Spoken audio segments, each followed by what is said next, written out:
So hello my beautiful friends, welcome back to my channel. So last వీడియోలో చెప్పినట్టుగానే ఈ రోజు మనం 1300 సంవత్సరాల చరిత్ర గల ఆలయాన్ని అయితే చూడబోతున్నాము. సో ఆలయం పేరు వచ్చేసి శ్రీ సీతారామచంద్ర స్వామి దేవాలయం.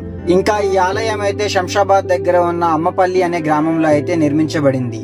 సో ఈ ఊరికి అమ్మపల్లి అనే పేరు రావడానికి గల కారణం ఏమిటంటే ఆలయంలో సీతమ్మ వారు కొలువై ఉండటం కారణంగానే ఈ ఊరికి అమ్మపల్లి అనే పేరు రావడం జరిగింది.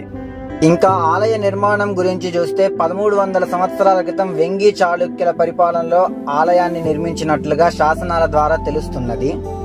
ఇంకా ఆలయం గురించి చూసినట్టయితే 30 అడుగుల ఎత్తైన రాజగోపురం ఉండటం, ఇంకా ఆలయానికి 2 నీటి గుండాలు ఉండడం అనేది ఒక గొప్ప విషయం. సో ఆనాటి కాలంలో రాజులు ఒక నీటి గుండంలో స్నానం చేసేవారని, మరొక నీటి గుండంలో స్వామివారికి స్నానం చేయించేవారని అక్కడ జనాల అభిప్రాయం. సో ఈ ఆలయం దర్శకులనే కాకుండా సినీ నిర్మాతలను కూడా ఎంతో ఆకట్టుకుంటుంది.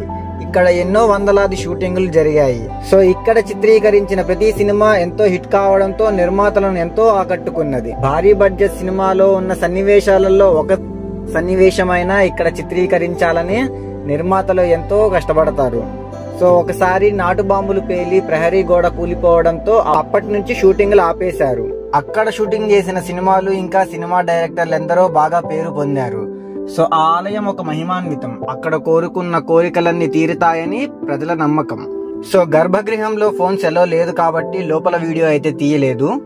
సో ఇటువంటి మన పురాతన ఆలయాల గురించి చూడండి, వెళ్ళండి, వాటి గురించి తెలుసుకోండి. సో వీడియోని లాస్ట్ వరకు చూసినందుకు అందరికీ ధన్యవాదాలు. మీ సపోర్ట్ మాకు ఇలానే కొనసాగిస్తారని కోరుకుంటూ మళ్ళీ నెక్స్ట్ వీడియోలో కలుద్దాం.